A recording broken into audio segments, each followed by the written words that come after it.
ராம விஜயம் பாகம் 26. மகிஷாசுரனின் மகனான துதும்பி என்பவன் மிகவும் வலிமை வாய்ந்தவன். வானத்து தேவர்களையும் பூமியில் இருக்கும் மனிதர்களையும் மிகவும் துன்புறுத்தி வந்தான்.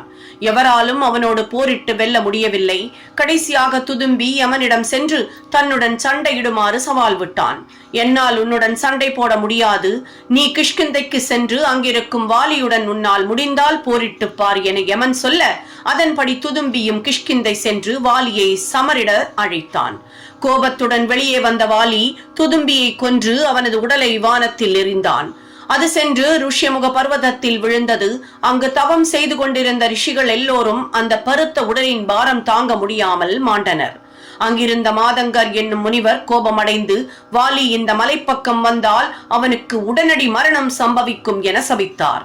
துதும்பியின் மகனான மாயாசுரன் தனது தந்தையை கொன்றவனை பழிவாங்கவென கிஷ்கிந்தைக்கு வந்தான்.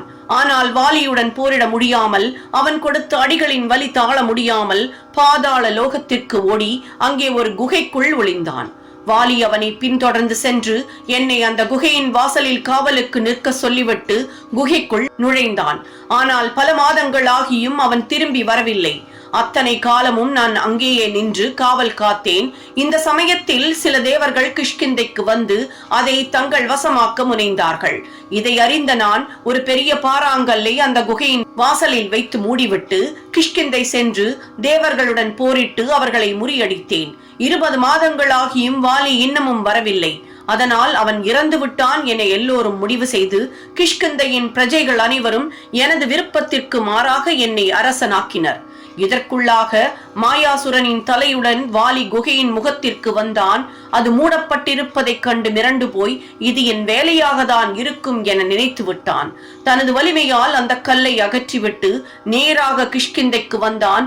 அரியணையில் நான் அமர்ந்திருந்த காட்சியை கண்டதும் அளவில்லாத ஆத்திரம் அடைந்து என்னை கொல்வதற்காக ஒரு பெரிய கல்லை குகை வாசலில் வைத்து அடைத்துவிட்டு, இங்கே என்னுடைய ராஜ்யத்தை எடுத்துக் கொண்டாயே என கோபமாக சொல்லிக்கொண்டே என்னை தாக்கினான். ஆனால் நளன், நீலன், ஜாம்பவான், மாருதி ஆகியோரின் உதவியால் நான் அங்கிருந்து தப்பி இந்த ருஷ்யமுக மலைக்கு வந்து இங்கேயே வசிக்கத் தொடங்கினேன். ஏனெனில் வாலிக்கு இருக்கும் சாபத்தால் அவனால் இங்கு வர முடியாது என்பதே இதன் காரணம் என சொல்லி அங்கே சிதறிக் கிடந்த துதும்பியின் உடலை காட்டினான். தனது கால் விரலால் அந்த உடலை அங்கிருந்து வெகு தூரத்திற்கு ராமன் எறிந்தான். இப்போது நீ ஒன்று செய், உடனே வாலியை போருக்கு அழை என ராமன் சுக்ரீவனிடம் கூறினான். அதன்படியே சுக்ரீவனும் கிஷ்கிந்தைக்கு சென்று வாலியை தன்னோடு போரிட அழைத்தான். வாலி கிளம்பிய போது அவன் மனைவி தாரை தனது கணவனை பார்த்து, நீ இன்று சுக்ரீவனுடன் சண்டை போட செல்லாதே. அவன் வழக்கமாக ஒவ்வொரு 6 மாதங்களுக்கு தான் வருவான். ஆனால் இப்போதோ சண்டையிட்டு தோற்ற 3 நாட்களிலேயே மீண்டும் வருகிறான். அவனுடன் இப்போது சேர்ந்திருக்கும் ராமன் லக்ஷ்மணர்களின் உறுதிமொழி அவனுக்கு கிடைத்திருக்கிறது என நினைக்கிறேன். எனவே நீ இன்றைக்கு சுக்ரீவனுடன் போரிட செல்ல வேண்டாம் என்று கேட்டுக்கொள்கிறேன் எனவென்றாடினாள். அது மட்டும் நடக்காது. நான் இன்று சுக்ரீவனின் தலையை வெட்டப் போகிறேன். அப்படியே நான் இறந்தாலும் நமது மகன் அங்கதன் உன்னை காப்பாற்றுவான் என சொல்லிவிட்டு வாலி போருக்கு சென்றான். சுக்ரீவனுடன் சண்டையிடும் போது ஒரே பாணத்தால் ராமன் வாலியை வீழ்த்தினான். வாலியின் மனைவி தாரை ஓடி வந்து அவன் உடலின் மீது விழுந்து அழும்போது ராமன் அவளை தேற்றி சுக்ரீவனை மணந்து கொள்ளுமாறு அறிவுறுத்தினான். முதலில் தயங்கிய தாரை பிறகு அதற்கு சம்மதித்தாள். மீண்டும் அரசனான சுக்ரீவன் தனது மனைவி ருமை, புதிதாக கிடைத்த தாரை இருவருடனும் சுகமாக காலத்தை கழிக்கலானான். ஓம் ஜெய் ஸ்ரீராம்.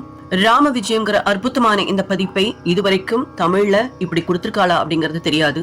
ஆனா ராமனுடைய அவதாரம் ஏற்படுறதுக்கான காரணம் அதற்கு முந்தைய நிகழ்வுகள் எல்லாம் ரொம்ப ரொம்ப சுவாரஸ்யமானது. பல பேருக்கும் தெரியாத பல உண்மை சம்பவங்கள் இதுல அடங்கி இருக்கு.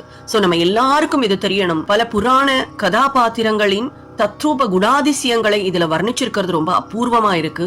கண்டிப்பா இந்த பதிவை முடிஞ்ச அளவுக்கு மற்றவாளுக்கும் ஷேர் பண்ணுங்க. இதை கேட்கறதுக்கே நம்ம பல புண்ணியம் பண்ணியிருக்கணும்னு சொல்லுவா. அதனால முடிஞ்ச அளவுக்கு மற்றவாளுக்கு இதை செய்ய செய்ய நம்மளுடைய வாழ்க்கை சிறக்குங்கிறது உண்மை. சப்ஸ்கிரைப் பண்ணாதவா கண்டிப்பா சப்ஸ்கிரைப் பண்ணி ஒரு லைக் அண்ட் கமெண்ட் கொடுக்கலாம். உங்களுடைய வியூ என்ன அப்படிங்கறது கமெண்ட் பாக்ஸ்ல சொல்லுங்க. எப்பொழுதும் சந்தோஷமாகவும் சௌபாகியமாகவும் இருக்க வாழ்த்துக்கள். ஸ்ரீராம ஜெய ராம ஜெய ஜெய ராமா, ஸ்ரீராம ஜெய ராம ஜெய ஜெய ராமா, ஸ்ரீராம ஜெய ராம ஜெய ஜெய ராமா, ஸ்ரீராம ஜெய ராம ஜெய ஜெய ராமா. தொடர்ந்து இணைந்திருங்கள் ஓம்கார் சரித்ராவுடன்.